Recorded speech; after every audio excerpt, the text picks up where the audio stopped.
Hello guys, this is Bert Bobby. Hello, I'm Bobby Watts. Welcome to season 2 of SmackTalk. Welcome to SmackTalk. Season 2. Season We made it dose. through season 1. We made it through season 1. 10 full episodes and a free one. And a free one. Yeah. Hopefully you guys like this first season. Maybe this is why you're back for season 2. Yeah. This is the year 2011. Yes. First episode of season 2. Yes. Episode number 11. Yes. We're going to talk about micros and sub-micros. I don't know why this is a micro and that is a micro. Isn't that ridiculous? Like, look at this. Like, this is like less than an ounce and nothing's like 20 ounces or whatever it is. Nonetheless, it's a micro. I think they call micro anything smaller than like a 500. Yeah, I call these little guys like sub-micros. Good. They really are sub. They're worse than the micros. Oh, I hate them all. All right. We're going to talk about micros this time around. And what are the plans for the year? What's new? For the year, we got some new things planned. As we did last year, a few episodes, Brother Rick, love him or hate him. He's got his Learning the Ways segment. And so he's in there. And we're going to introduce a new segment with you guys with our good friend Flipper. I think Flipper's got some good advice, and we want him to be able to answer some questions by the viewers. So this season, we would like to introduce Doc Wing. Doc Wing. I think you guys will enjoy Doc Wing. Other than that, we're just going to keep moving forward. We had our music video come out at the end of the season, which was pretty interesting. Rick and I just kind of messed around and came out with something stupid. We have a rap song coming out soon as well. A rap song, yeah. I'm sure people will love it. I heard about that. I'm sure people will love it. I'm not involved in these things. I'm sure people will love it. Oh yeah, they'll love it. So anyway, we're going to Australia in a couple of months. Yes, we're going to 3D Masters. Yes, sir. We'll be there. Team SmackTalk. Team SmackTalk. Team competition. We're gonna bring it home. We're gonna go represent the U.S. Yes, sir. At Masters as a team. So cool. That'll be good. Other than that, I think that's it for now. Let's move on and give you guys a little bit of history about micros. Let's do it. Let's check it out. Season 2. Oh boy, I'm so excited!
So now we're going to give you a bit of a history of micros here. We always like to bring in some history here because we have to. Yeah. People need to know where these things come from. And it's good for us to look into it too because I forgot a lot of this stuff. Yeah. So I remember, research. I think when I first got into the hobby in 2003 or so, there were maybe a few of these guys around, but not much. Yeah, not at all. I think one of the first even electrics that I remember seeing was called a Corona. Yeah, it was one of the first like small. It really wasn't that small. I think it was bigger. It's probably this bigger. Yeah, it was bigger than a 450. Right. But it was one of the first small machines, I believe, that came out. It had flexible blades. Oh yeah, you could crash it and the blades would break. The blades would just like flex or like whatever it was. Oh, it wasn't even it was like plastic. I don't whatever. Remember. I remember seeing one at some point that actually had wooden frames in it. It was like a single frame, like it was just a piece of wood. Nice. And then it had like, I don't know, the servos like glued onto the wood, and then the landing gear was just a piece of like barbed wire like sticking out of the bottom of the wood. Piece of wood. And then they had NiCad batteries, just a huge, like probably 3 pounds worth of batteries just soldered together. And they flew like crap. They were fixed pitch. Oh yeah. All of them were fixed pitch. So then the other one I remember was a Piccolo by Icarus. Yes. And they had all sorts of different ones, and I never really got to see one of them. There was a Hummingbird as well. There was the Hummingbird by Century. No, I think they could do inverted flight with them and well, stuff. they had a fixed pitch version, and then they had a collective pitch. Yep. I think one of the first ones that came out with collective pitch, and I might be all wrong, is probably the Hornet. Yeah. Oh, yeah. Hornet, and then the Hummingbirds, and all these. Those things. And these were back in probably late 2003 on to 4. 2004, and those were very popular back then. Exactly. But yet something was missing, and what was that? The fact that they had the motors. The motors were crap. So whoever decided to come out with the tail belt first, they were using genius. tail motors for tail authority. And the very first machine that I personally saw, and I'm sure there could be others out there, but the first machine that actually made it as a mass market machine that actually sold a lot of them was the Shogun. The Shogun came out in 2004, I believe. Yep. Maybe, it was 2004. I think so. And it had a tail belt, which changed everything drastically because now you could actually do 3D. Or actually aerobatic flight, acrobatic proper flight, slider on there and everything, with the regular tail slider, moving your pitch on the tail rotor and using a tail belt driven by your main motor. So, big advance. Yeah, that was good. And then began the Align era. The Align era starts, and this is I remember end of 2004. I saw the first. I believe it was November or December of 2004. I saw the first Align 450. It was called the Align 450. It was called the T-Rex 450 X. Yep. It was a gray machine. It had no CCPM mixing. It was just mechanical mixing like a Raptor. It didn't even have ball links. It had the Z bends in the wires. Z bends and stuff. It flew terrible. It was disgusting. Oh yeah. It was. I remember the swash would stick. So you would give it right, and then it would go right, and then you give it left, and then you let go of the stick, and it still goes left because the whole swash would stick the whole time. And it'd separate. You had to glue them in. You had to glue the swash in. I mean, it was a nightmare, but yet, within a matter of a couple of months, literally 2 to 3 months, Align came out with the new machine, the 450 XL. Yep. And then from there, it went to the 450 SE. Yep. And from the 450 SE, they went to the 450 T-Rex 450 Pro. All this guy right here in the sport, and they've evolved. They actually could be responsible for the evolution of the micro helicopter. No doubt. Parallel to that, on the other side of the whole spectrum, what I call the sub micros, Horizon developed their own brand called E-Flight, and they came out with this guy, the Blade MCX. And I believe prior to this, there was another company, Hirobo, had something called the XRB, the Llama XRB. That thing was sweet. That was my favorite. And these are counter-rotating blades.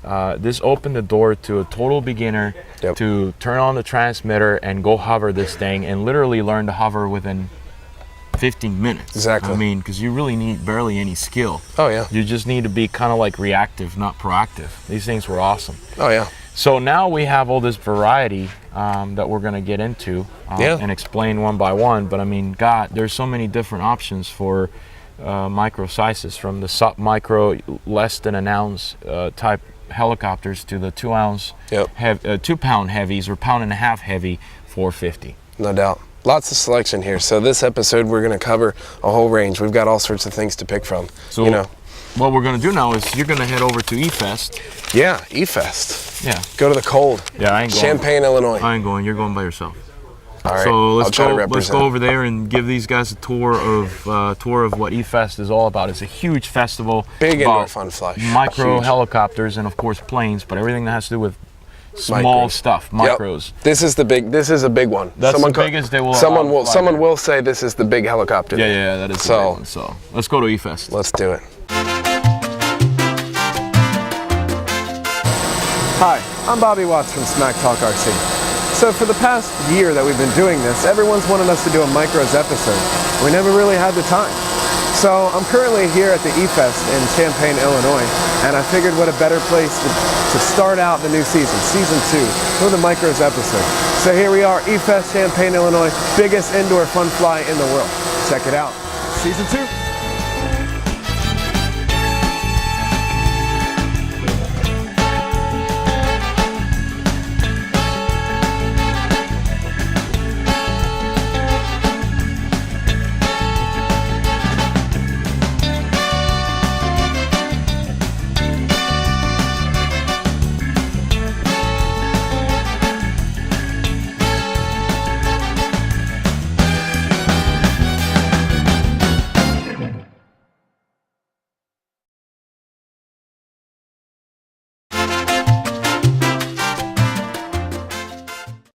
All right, so now we're going to give you a run through of all the sizes of the micros that we want to cover in this episode. So first we're going to start with the sub-micros. We're here in beautiful Florida, and we're going to go to Ray's Ghetto RV Park office, and we're going to fly in there. It's just a little tiny clubhouse. It's going to be fun. So first we're going to fly the Blade MCX here. This is a coaxial counter-rotating helicopter. So this is a beginner class. Next we're going to go with another E-Flight Blade helicopter. This is the Blade MSR that they came out with. You know, has a fly bar with a tail motor as well, fixed pitch. Then we're going to a very similar type of helicopter to the MSR. This is Align's version. This is the brand new Align T-Rex 100. Once again, fixed pitch, fly bar with a tail motor. We're then going to go outside to outside of Ray's camper, and we're going to go on the road and fly this brand new Blade MCP X. This is a flybarless collective pitch helicopter with a tail motor. This is one of the first of its kind. Then we're going to go outside, and we're going to be able to fly here at the Torches field. We're going to fly the Align 250. So this is our 200 class type helicopter, full collective pitch, flybarred or flybarless with a tail belt. So this is nice. And then finally we're going to bring it out with the biggest size of the micros, and this is the 450 class, which most people are familiar with. So this, once again, flybar, flybarless. You can go with a belt or a torque tube. So this is a torque tube. This is the 450 Pro. So these are all the sizes, and now we're going to go flying. So our first of the small micro helicopters that we're going to bring to you is from the E-Flight Blade line of helicopters. This is the MCX. This is personally my favorite for indoor flying. I think these things are great. These things come from Horizon. There are two different versions. There's the bind and fly, which is you just bind it with any of your Spectrum radios that you have, or there's pretty much like a plug and play. It comes with its own radio. You can pick it up and fly right out of the box. So it comes with their single 1S battery. Lots of fun. So here I got Bert's DX8. I'm gonna fly it around in here. I love these things because they're so stable. I mean, I can put it here in between me and the camera, and it's very, very stable, very awesome for beginners. Now for forward flight and stuff, I wouldn't recommend it too much. It's a little difficult for forward flight, but for working on your hovering, you know, if you wanted to work on nose in and side, you know, we're just in a little clubhouse, and I can move back and forth, side to side, do all my basics, do like a square, you know, do a box nose in, you know, all while inside. You won't wake up the family, you won't wake up the neighbors or anything. You know, it can do pirouettes, and then it can actually get flying around pretty decent. We can do some pirouetting circuits or something. But these things are great, very resilient, very crash worthy. Pretty much anyone can try to fly them. Very stable. I mean, this is pretty much hands off right here. So awesome. Definitely recommend these guys for indoor flying, indoor fun. Get 4 batteries, gang them up. Good times inside. Blade MCX.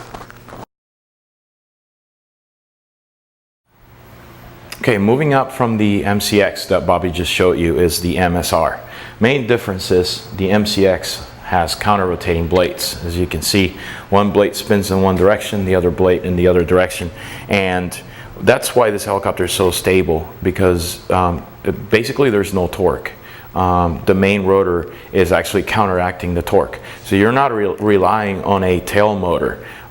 Usually the tail motors are really not good at all. Like when you think about it, you're using a motor that is actually forcing the air in one direction to fix pitch propeller, or propeller in the tail that forces the air in one direction to counteract torque. So when you're actually making left turns, it's not as predictable as when you're making right turns, because you're just basically stopping the motor and allowing the torque of the helicopter to go in that direction. With the MCX that Bobby just showed you, you don't have that issue. It's constantly counteracting the torque by itself. So that's why, in a way, that's why it's so stable. And we highly encourage this, you guys, to if you're a total beginner, to start with this, because this is really stable. You'll be hovering this in no time, literally.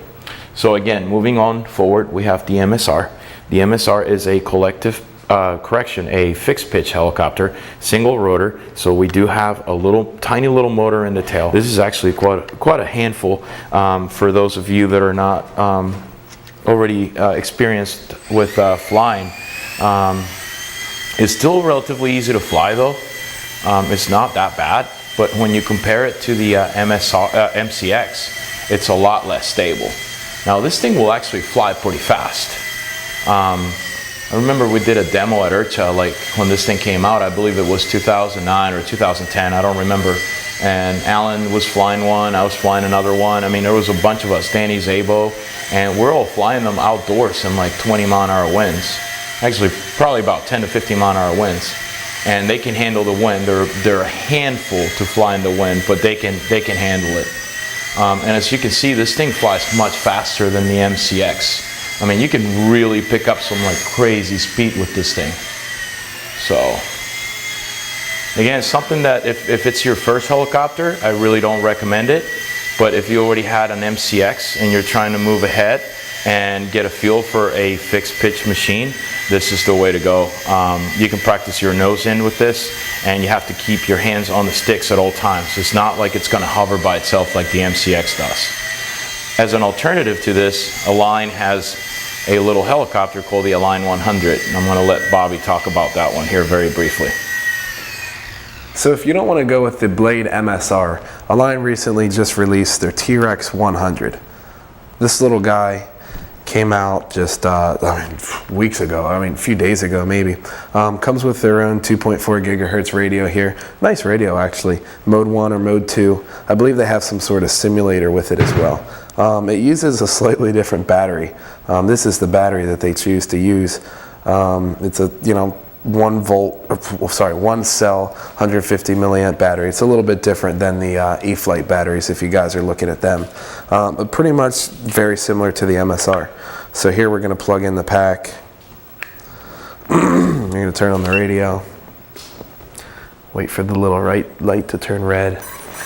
So this one, the MCP X uses counter-rotating blades, so they don't need a rudder. But this guy here, we have a separate motor on here. So this is our tail rotor, just like the MSR. So this guy, we're going to get this one flying. So my hands are a little bit cramped on this radio, which is kind of different than flying a big radio, but it's nice because I don't need an expensive radio. So this thing's a little bit less stable than the MCX that I was flying earlier. I kind of like that one a little better. Now this one's faster too. I mean, if you look at the pirouette rate, for instance, I can really get it zinging. But I can also fly this one around a little bit better because it's not counter-rotating. So I can fly this around a little less stable, but it's a fixed pitch helicopter. That's about all you can get with it. But it's cool for just floating around and stuff, just hovering. We can work on our nose in. And this is their first version too. They may come out with something later. I don't know, but the Blade line of helicopters has been around for a while. When we fly inside, we can land on different objects, play with tables and stuff. But Align definitely came out with a bang with this thing for their first try. So I think it's a great little package if you guys are looking for a fixed pitch, small micro helicopter. And last but not least is the moving up from the MCX and the MCP, and the Align 100 is the MCP X. This model is brand new to the market. In fact, it's not available as of this recording. Might be available by the time you guys watch this episode, I believe mid-March. This is coming to you from Horizon also. This is the very first ever micro or sub-micro, as I call it, fully collective pitch flybarless helicopter. This is actually a really cool toy. For all of you who want the real feel of a full collective pitch helicopter, this is your guy right here. However, keep in mind, this is still a sub-micro, so it's very light and it's very prone to, it doesn't like the wind. You definitely want to fly this indoors or on a perfectly calm day like right now. It's a very calm morning at this time. If you ask me if you should learn 3D with this, I would immediately say no. This is not a 3D learning helicopter in any way, shape, or form. This is actually really cool. If you guys can do forward flight and you're comfortable with your flying, you could just fly this around the house because it does behave like a regular collective pitch helicopter, and it can fly real fast.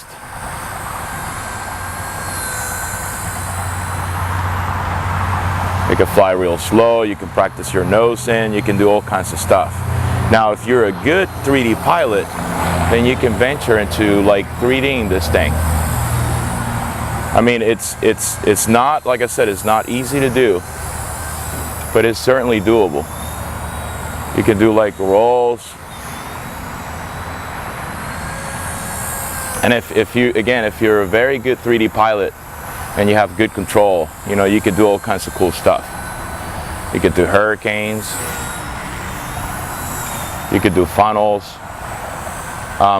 This is like my third flight on this thing, so I'm still not really proficient at flying it. But it's certainly a lot of fun. Again, this is one of those things that, you know, one of those little helicopters that you really don't want. This is not something you want to use to learn.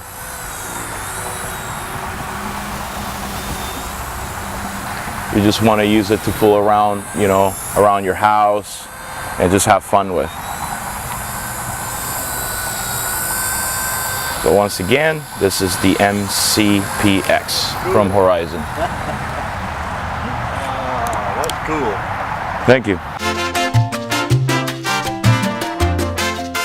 So we're here with my boy Matthew Hollywood Botos. What's up, Matt? How you doing, Bobby? Doing good. Now, last time we saw Matt, we were at Birmingham. You helped us with the large electrics, and we saw 12S Synergy. That was absolutely ridiculous. It's nuts. So now you've got a little guy.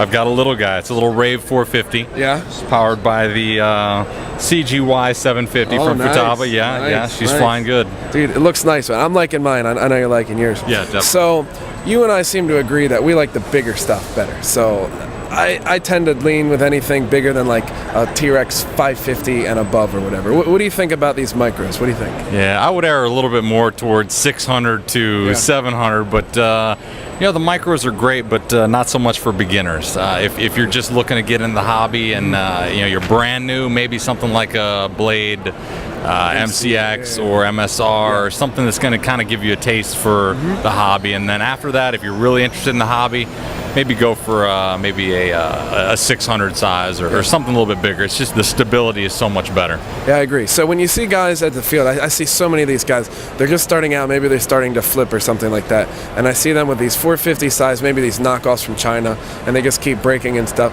and I see more of them get frustrated and kind of quit the hobby than the guys who actually invest in like a nice size 50 glow motor or something, you know, 50. Yeah, that's correct. A lot of the new guys, you have the problem of one, you really don't know what you're doing yet as far as wrenching, putting things together, keeping it together, maintaining, and that's exactly right. There's quality issues if you purchase something that's you know, kind of a knockoff off so I've seen it happen many times, and a lot of them stay with it, a lot of them don't. So yeah, definitely go with the bigger stuff. I hear you. Now I don't know about you, but anytime I have a 450, it just wants to go into the ground. I don't know what it is. It's not like you don't respect it, but it's attracted to the ground. It's a dirt magnet for whatever. So we're also doing the SmackDown competition later, and I can guarantee either you or me, we're going in. Mine's going in probably. Yeah, one of the only reasons I don't want to crash it because there is a CGY 750 on here. That's nice. So I will try to preserve it as best as possible. See, now you and I are both consistent where we both put it on the left side of the model. So whenever we crash, it needs to be on the right side and we're good. You know, I really didn't think about that, but yeah, you're right. Right side. I don't know that I'll be able to control which side. This side up. Yeah. This side up. Usually when I crash, it's a blade scrape on the side, or maybe, you know, or maybe a nose tail in. I rarely ever crash on the sides. Nice. So yeah, we should be okay. All right, dude. Well, I appreciate the insight, man. Matt Botos, ladies and gentlemen.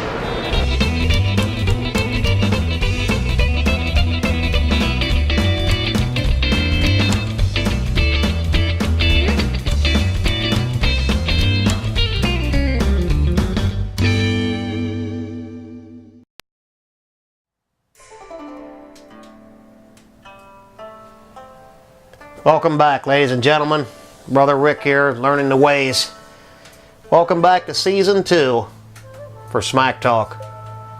This is going to be bigger, better, more funnier. It's going to be everything to the second power. We're going to work. This is going to be Season 2 is our new exponential. Everything's going to be Season 1 to the second power now. So everything's going to be more cranked up. It's going to be more in depth. It's going to just be the most fantastic thing and the most enjoyment you could ever have in your life watching this garbage. So, what I'd like to touch on today is the enjoyment and fun of the micro helicopter.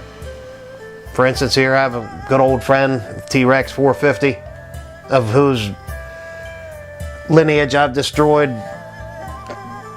countless numbers of its relatives in the past.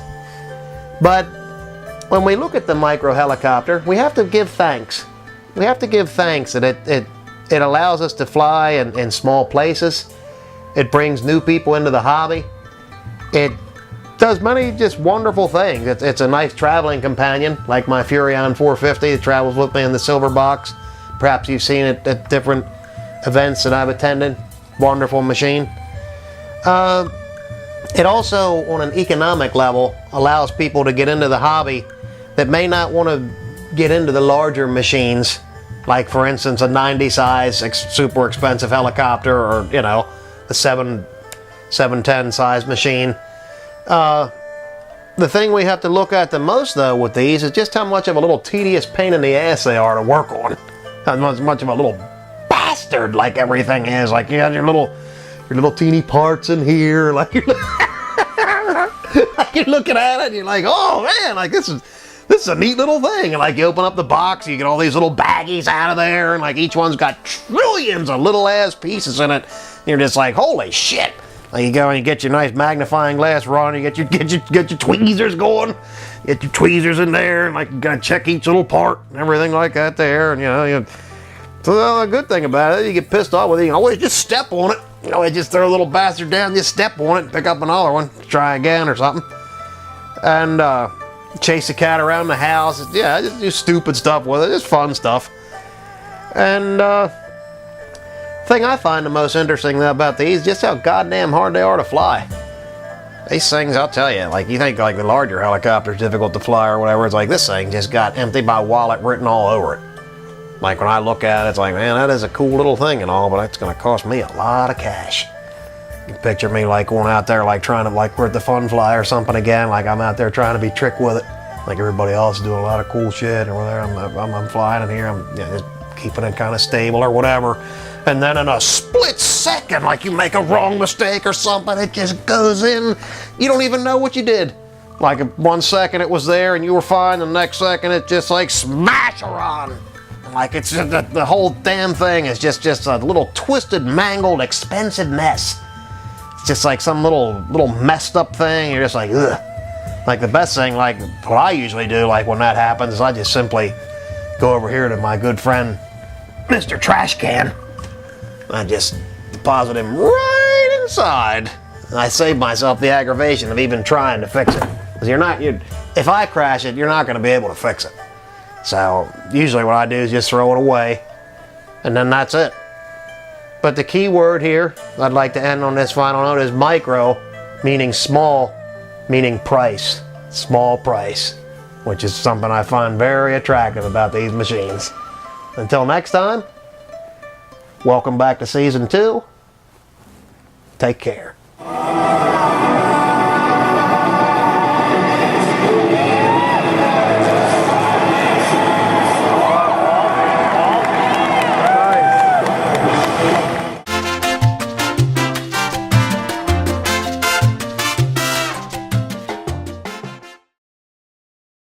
Next up is the 200 class. This is a T-Rex 250. This is actually a very old 250. It's one of the first units that came out. I believe this might even be a pre-production version. But basically you have a choice between the T-Rex 250 and the Gaui 200. I believe there's others, but those are the better known ones and the ones that actually perform well.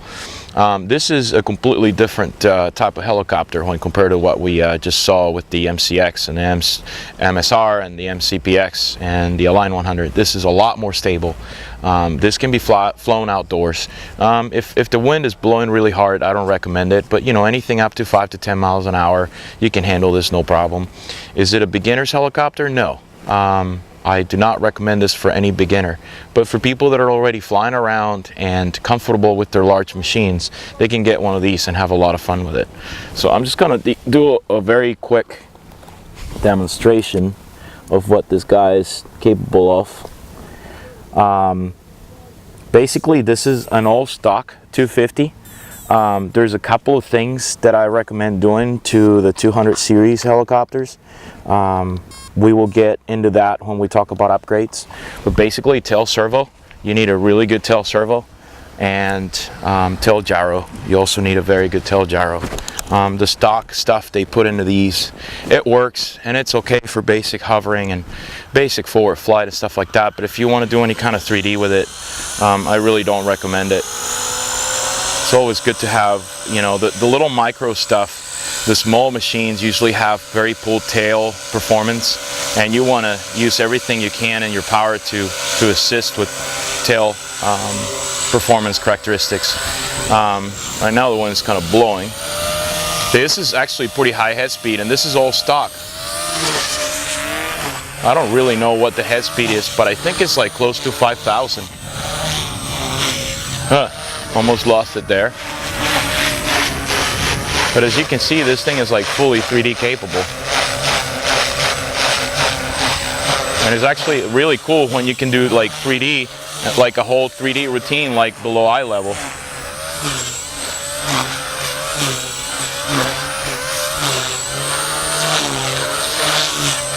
Now for big flying and big maneuvers, it's really not all that stable. If you fly it with the flybarless system, it's a little better. But with the stock flybar setup, you know, you really have to fight it the whole time. Of course, easier to fly than the Blade MCP correction, the collective pitch that we just saw earlier. Much easier to fly than that, but still quite a handful when you compare it with like the bigger helicopters. Nonetheless, a really cool machine to own. Again, I don't encourage people to learn with this, but definitely when you guys are comfortable with your 3D, or even with aerobatic, or even basic forward flight and your basic orientations, you could get one of these and have a lot of fun with it. And you can fly it in a confined space. As you can see, I'm flying in a very small box right now. And I'm just doing really basic stuff with it, nothing too fancy.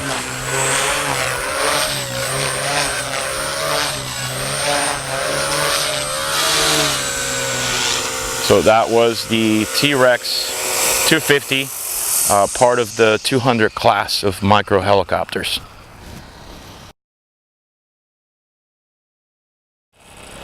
And last but not least is the 450 class. These are the most popular helicopters ever made. As you guys learn in the history of micros, this is actually what created the whole micro extravaganza, or I don't know how you want to call it, but this is the 450 Pro from Align. This is the most popular 450 class helicopter out there, period. There are way too many different brands and models of 450 class helicopters. Align themselves, they make the Pro, which has a torque tube design with the gears in the tail, and they make a sport version which uses a belt and is slightly different looking. Curtis Youngblood and Curtis Youngblood Enterprises makes a Rave 450, which uses actually longer blades. Most 450 size machines use 325 millimeter blades. Curtis's machine, I believe, uses 350 millimeter blades, so it gives you a little bit more disc. But there's many of them out there. There's Outrage makes one. Again, Curtis makes one. Align, of course. Jesus, I can't even remember. I mean, Raptor, I believe Raptor makes one. The Furion 450 from Miniature Aircraft as well. I mean, there's just, and I apologize if I'm omitting some of the models out there, but there's just way too many of them. As far as upgrades, depends on what you buy. But for example, for the 450 Pro from Align, this is 100% bone stock. I have not done absolutely anything to it. It's a stock Align tail servo, stock Align gyro, stock everything. The only thing I've changed is the blades. I have edge rotor blades, but the Align blades perform really well on this too. All these 450 size machines run on 3S packs, with the exception of a couple of models out there. I believe Outrage makes a model that is 6S pack friendly, so you have a little bit more voltage. As far as the type of flying, totally different flying characteristics. This is, when we get to the 450, we start actually getting into a much more stable type of helicopter. It'll handle the wind a lot better. I mean, this thing will fly all day long with 20-mile-an-hour winds. It's not very easy to fly with that much wind, but it's doable. It's a great machine for a beginner, although I still don't recommend any sort of micro for a total beginner, but yet a beginner can pick up a 450 and learn to hover your nose in, your sideways, your tail in, sideways the other way. You can learn to fly like easy forward circuits, slow and smooth, and with a lot of control. Great machine. Totally different flying characteristics. Starts to feel more like a larger helicopter. Of course, once you've gone past that initial stage and you actually are a good 3D pilot or even an aerobatic pilot, crank the head speed up and just do your normal 3D routine with it. And this thing will actually fly real fast. It'll fly fast, it'll fly slow, and you feel like you're always in control of the machine with this. Whereas with the little ones, even the 250, at times you think, oh wow, I didn't do that. But with this, you never really actually think of that. You feel the machine in total sync with you. So, and you know, depending on your skill level, if you're comfortable with 3D, you can fly a 450 also in a very confined space. Not as small as you know, the amount of room that you would need for a 250. You could keep a 250 in a tighter area, but as you can see, I'm flying this 450 in a relatively small area as well. And for the record, I haven't actually flown nitros in a long micros in a long time, probably over a year. Today is like my real first day flying micros in a long time, but you get right to it. You know, within a few flights, you start feeling the helicopter again. So, 450 class helicopters, these things are cool. Everybody has one, everybody needs to have one, no doubt about it. We'll talk a little bit about the upgrades and the things that you guys should consider doing when you get one of these micros, whether it is the 250 or the 200 class or the 450 class.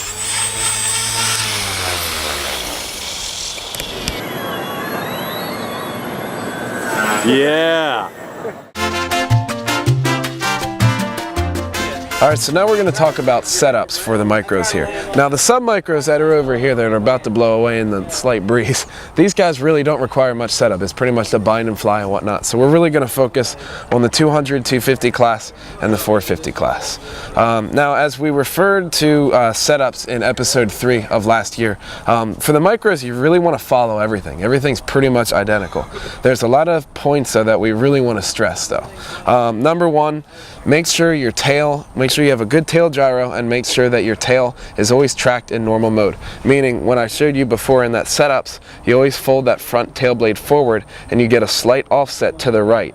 Then what you want to do is go in rate mode, meaning non-heading hold mode, flick it in and make sure that in a hover it just sits there.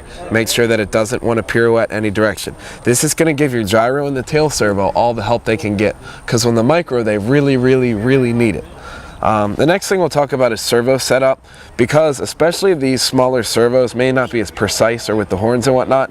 I think sub trimming is okay. I've used it even with my 750 flybarless model. I still put sub trim in and it worked fine, so don't get too freaked out about that. Another thing is ball links. These ball links tend to be very tight sometimes. Make sure if they're tight, you can go in there with a ball link reamer, just any sort of reaming tool like that, and just get them so that they're nice and free like this. Other than that, make sure you have a good amount of pitch in here. Same thing as a big size helicopter, maybe 10 degrees on your collective, 7 and 7 on your cyclic. Once again, we do the blade trick so that at 0 degrees we can check the blades right here to make sure that we're about right. Other than that, just set them up exactly like how we showed you in episode 3 and you should be good. This 250, once again, same sort of thing. Set up your tail, make sure it's right, line up all your servos, work your way up to your head, you know, build in your throttle curve and whatnot. The very last point that I'll leave you with, make sure you don't have too much pitch in these guys, especially if you may have a weak tail rotor system. If you have too much pitch in these guys, what's going to happen is you're going to load the motor, you're going to bog it, and then your tail's going to want to blow out. So make sure whatever you do, make sure you just have enough pitch so that you can get away with whatever you need. But if you have too much, that's when the tails are going to start blowing out on these, and that's when it doesn't become fun. Ray Stacy is Kyle Stacy's father and mechanic.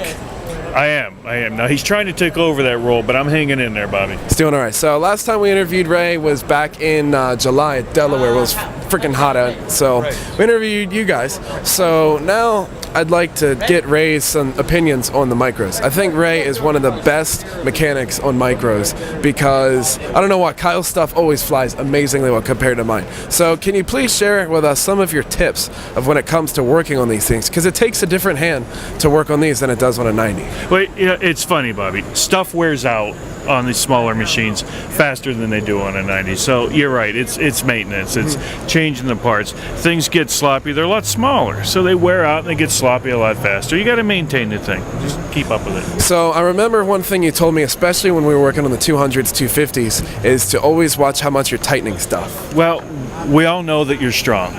Don't try to impress your helicopter. All right. These screws are small. Don't over tighten them. Really, you got to be careful with that. Put a little Loctite on, tighten it up with 2 fingers. All I do is use 2 fingers, and that's it. Anything more than that, you're either going to strip a head or you're going to strip the threads out of the block. Don't need to show us how strong you are. Fair enough, fair enough. All right, now another thing that I see on your helicopter, this is Kyle's, he's getting ready to fly later today in the SmackDown. I see you guys have a bunch of upgrades on there. What do you guys think about upgrades, and why should I run a metal part versus a plastic part, especially on micros? My take on the upgrade is there's got to be a bang for the buck, all right? If you're going to put an upgrade on, it's got to do something for you. Otherwise, don't bother with it. Here we're running the KDE head, and what I like about that is it allows you to put the arms right on the head block. No phasing issues. You get to drop the slider, those pins, all those pieces go away, and everything attached to the head. There's some bang for the buck there, all right? Maybe the metal battery tray. It gives you access to the inside of the frame. So again, bang for the buck. So that's my take on it. If it's going to do something for you, do it. If it's just going to make it look pretty, don't bother. Fair enough, fair enough. And last question, how about setup tips? When it comes time to fire up the radio and anything, is there anything you do differently versus a 90 size or a 50 size? It's not that I do anything differently. We go through the same type of procedure where we take the time to make sure that the links are smooth but not binding. We take the time to make sure that servos are level, the swash is level.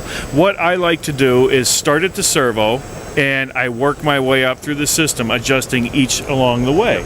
And then you get to the top and you have a good mechanical setup. So it's not that there's anything different, but take your time, make it right, and it'll fly well for you. And especially the thing I've seen on here is make sure we track the gyros, just like we were talking about in our setups episode way back when, number 3.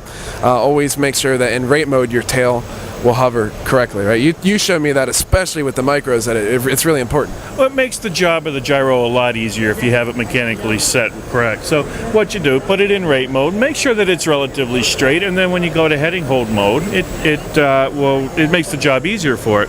There's something else you reminded me of, is that especially with these flybarless modules, you got to make sure that the sensor is centered.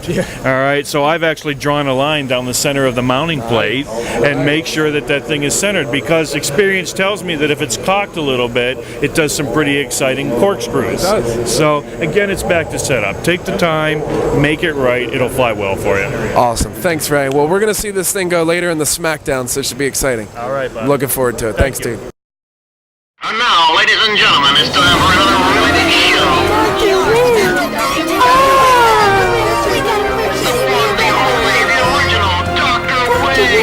My insides hurt. Oh yeah, it's time to call the doctor. Hey everybody, guess who this is? It's Dr. Wing. We have a new episode and new segments coming in while we answer all your questions. And I got some of them already. I can't believe it. Oh boy.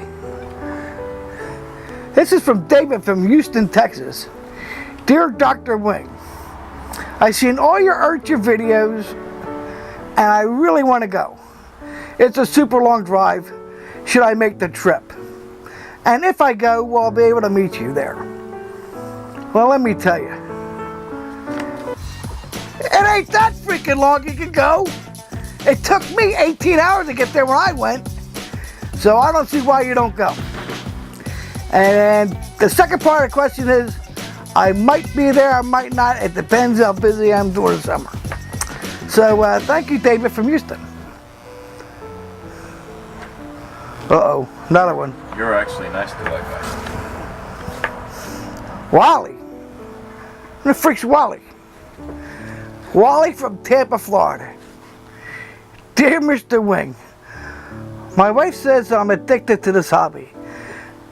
Monday is house cleaning day, and she boots me out to the field. I must stay there all day. Then she yells at me when I come home because I've been out the entire day. Is it me, or is she crazy? Thank you, Wally. Are you freaking kidding me? She gives you shit for divorce her. Divorce the bitch. She tells you to get out of the house. You spend all day. You do what she wants. And then she gives you shit for her to come back. Gone. Die. Next. Oh, one more question. This is from Brian. He's from San Diego, California. Dear Mr. Wing, after seeing your interview in episode number 2, I noticed that you cuss a lot. I noticed that you cuss a lot. Well, whoopee freaking do. Is there something wrong with you? Or is it you just generally angry? Oh, I'm an angry bastard. And guess what, Brian? You really want me to tell you what I want to say? You fucking piece of shit. I'm angry all the time. Thanks for your question, you dick.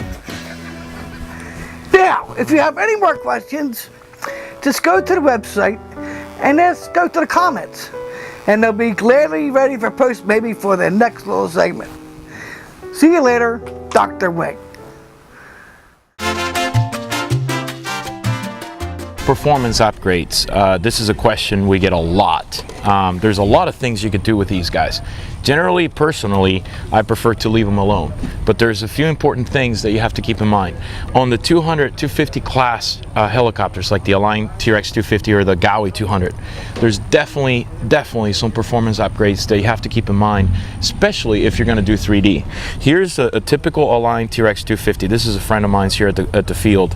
As you can see, this is all stock. It's got the Align 750 gyro and the 420 tail servo. This combination comes out of the box in stock form, and it works okay for hovering, forward flight, maybe a loop and a roll, and that's about it.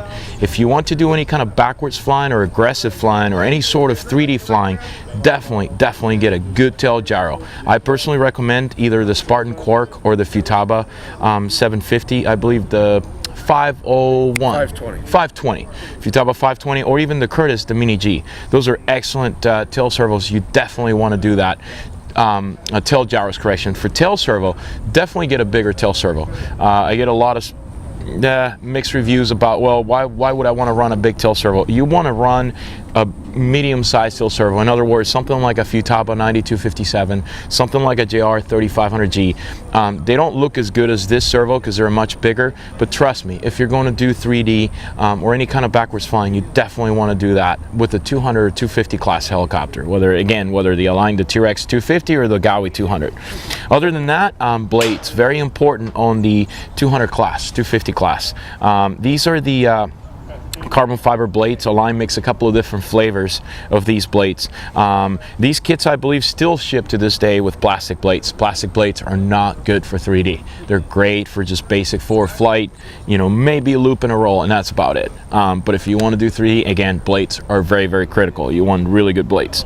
As far as servos and everything else, on these guys, the stock setup works very well. I mean, you guys can go to the forums and do some research. You'll see that there's plenty of different options for better servos, different motors. There's Scorpio makes a motor for this. I mean, there's all kinds of different gadgets and upgrades and bling and things that you can do to these. But I strongly believe that if you have good blades, a good tail gyro, and a good tail servo, this helicopter will fly awesome. Moving on to the 450 class. I personally leave these things alone. Of course, the Align T-Rex 450, either the Pro or the Sport, come with a gyro, come with a tail servo, they come with your cyclic servos. Cyclic servos do not center perfectly. They're not the best servos there are, but they actually do the job, and they do the job very well. They come with really nice Align carbon fiber blades. I personally prefer the edge blades, so I run edge blades. Aside from that, I really don't see a reason to do any sort of upgrades on these guys. If you want more power, again, if you go to the forums, I know Scorpion makes a motor that's very powerful for this guy. NEU makes another motor that is very powerful. There's all kinds of different options out there for motors and better speed controllers. You can put a Castle 25, you could put even a Contronic Castle 50 or a Contronic speed controller on these things if you want a better governor mode than what the Align ESC has to offer. You can put carbon fiber tail blades. I mean, you can get really creative, but to be honest with you, the stock setup on these things works very, very well. One thing you got to keep in mind, on some of these models you get a belt, on other models you get a torque tube. If you're a beginner, stay away from the torque tube. Torque tube is a bad idea, because every time you get off the ground and you make a mistake, especially with the little micros, if you think about it, if you try to fly this on tall grass, your tail's going to drag on the grass. If you hit a little rock or anything, you might strip the gears. That's a pain in the butt. You're going to spend the next 15 minutes changing gears and making your machine airworthy just simply because you barely touched the tail on the ground. So get either a T-Rex 450 Sport or get any of the other models out there, other brands that come with a tail belt. If you're serious about performance and you're a good pilot and you want to do 3D, get the torque tube. Find a model that has a torque tube. I believe Curtis's model has a torque tube. The T-Rex 450 Pro does too. There's a bunch of them that have torque tubes in them. So other than that, one thing that Bobby forgot to mention that some people actually disagree with me on this, but if you guys are learning to fly with a small electric and you're flying in normal mode, I personally always recommend having a throttle curve that is flat. In other words, you go from 0 on your throttle curve all the way up to, say, for example, 70, and then you keep that line flat. Instead of going 0, 25, 50, 75, 100, you go 0, 70, 70, 70, 70.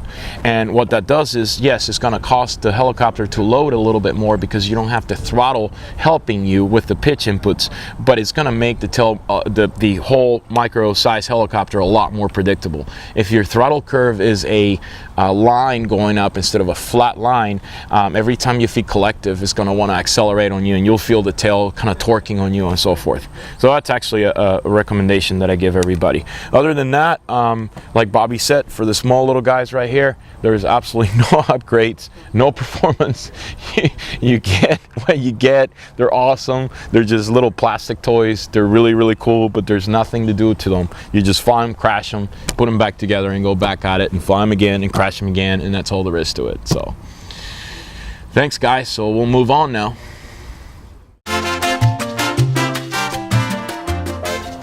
Alright, so next we're going to talk about batteries, motors, and speed controllers. Now, for the most part, a lot of these 450s come as combos, meaning you'll get some sort of sport motor, sport speed controller, and maybe a sport battery or whatnot. Usually those motors and speed controllers work really, really well. For the most part, just flying around, you know, maybe sport flying, maybe mild 3D, they work pretty well. None of them so far seem to come out with a good governor mode on the speed controller. If you really want to go with a good governor mode, I'm personally using the Castle Creations Ice Light 50, and that works very well as a governor mode. I like it because I can come moving real fast and come to a sudden stop, and it's not going to overspeed. The tail's not going to speed up or slow down. It's very consistent. So if you guys are looking for maybe very consistent hard 3D performance, I definitely recommend checking out a speed controller with a very good governor mode. Contronic also has a similar one that works just as well, so I'm hearing. Next is the motors. As Bert mentioned, most of the sport motors that come with the kits are just fine. If you want the head speed to go faster, put a bigger pinion in. If you want it to go slower, put a smaller pinion in. It's pretty simple. The Scorpion motors put out lots of power, NEU motors put out lots of power. There's tons of motors out there that you can go with, but for the most part, they're all relatively the same. In-runner, out-runner, same sort of thing on the micros. It doesn't matter as much. Lastly is batteries. There's a lot of Chinese batteries out there that you can get that are maybe 25, 30C that are real cheap, and those do fine for hovering, sport flying, simple loops and rolls and stuff. Those are just fine. I mean, get whatever you can afford. But if you can afford something a little bit better, maybe a 35C, 45C, 65C, whatever it may be, all that's going to do is just give you a little bit more power and more cycle life. It's not going to work the pack as hard, it's not going to get as hot, and it's just going to be able to last a little bit longer. So for the most part, in general, most of the equipment that comes with the helicopters are perfectly good for most of the flying out there. If you want a little bit more, then you can go into modifying your motor, speed controller, and battery.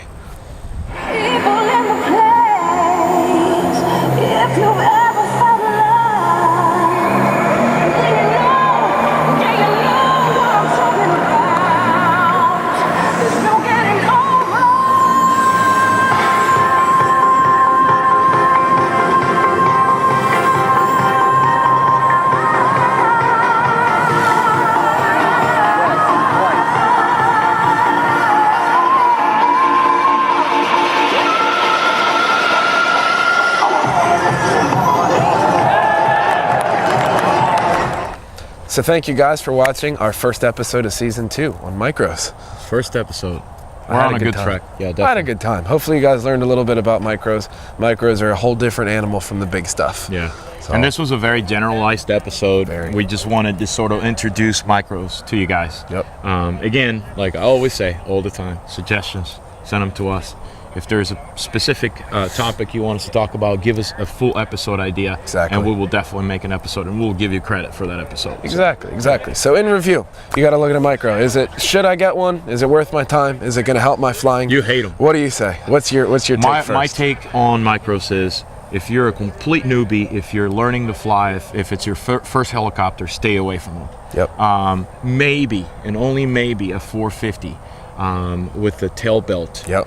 And a basic setup, maybe, but I still encourage people to use, to me, the Nitro 50 is the best helicopter to have as first helicopter. We actually should do an episode about that. We could do what that. helicopters to buy and why. We could do that. But and maybe not talk about brands, but talk about sizes and stuff like that. Exactly. But that's my take. If you really want one and you're a total beginner, go with the 450.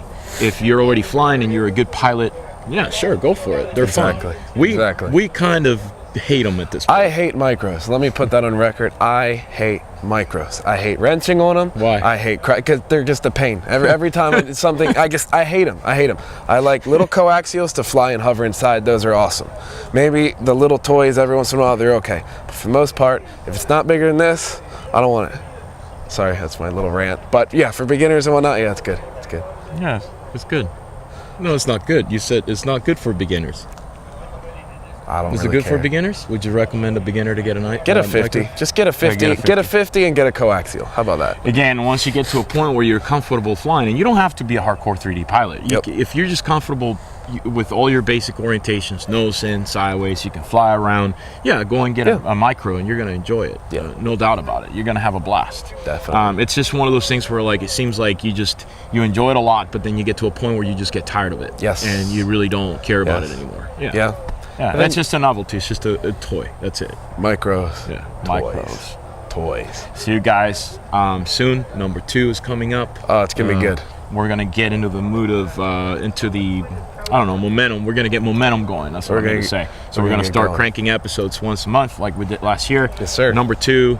You're probably gonna kill me, but I already said it. Let's do it. I had an interview on the podcast and I said what number 2 was all about. SmackDown. It's gonna be about SmackDown. So. SmackDown. And hopefully you liked the Dr. Wing episode.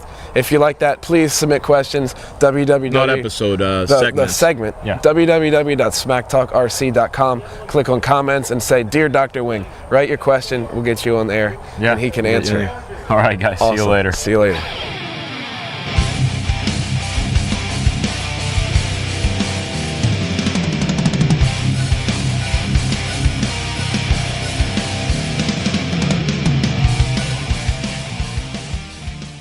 You're an expert. Are you going to ask me Superman Curtis kind of stuff? No. Okay. No, this is serious. This is actually like a serious thing. Okay. Oh, this isn't that thing. That's fine. Yeah, it's serious. You're not going to ask me that boy-girl thing again, are you? I can. No. All right, hit it. Stumbled.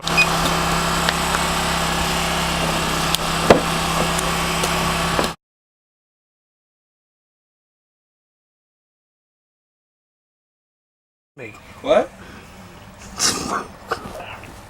The sister-in-law? She sent me dead flowers. She sent me a thing to send her sister-in-law fucking her dead motherfucking flowers. The fuck? I've already done that already, you dumb fucking dyke fuck. Get her in, it's hers. Greg, you're a heli pilot. You fly micros. What's this vapor? It's a night vapor. It's so we can go out and play. Plus, it's hers. Oh, who's It's hers? hers. Who's hers? Come here, hers. Doesn't he look much cuter And we with give it, her. though? Whoa! See what she's doing? Dang. See what she's trying to. She's trying to cut me. Dang. Trying to cut That me. night vapor. Look at that. No, isn't that cute for $99? Greg Alderman, ladies and gentlemen. Greg Alderman.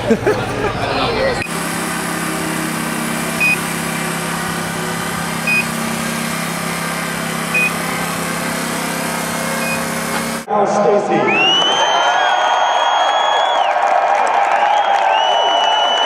You can hover it upside down.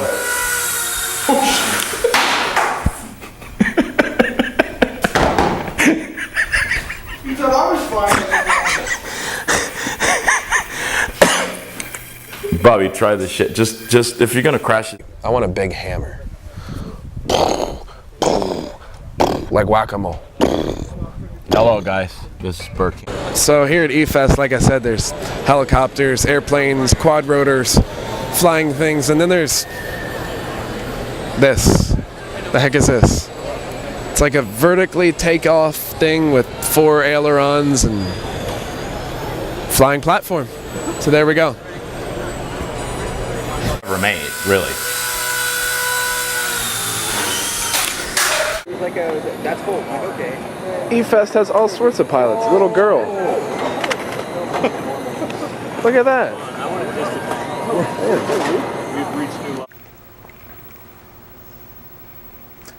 So as an alternative, I messed up the word. All right, here we go. All right, here we go, Matt. Ready? There it is.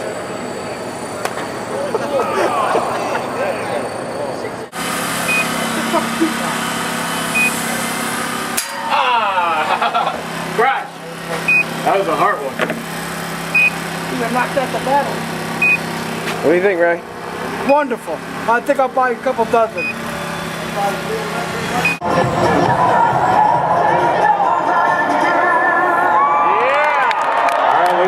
Mr. Bobby Watts. And he has a complete helicopter.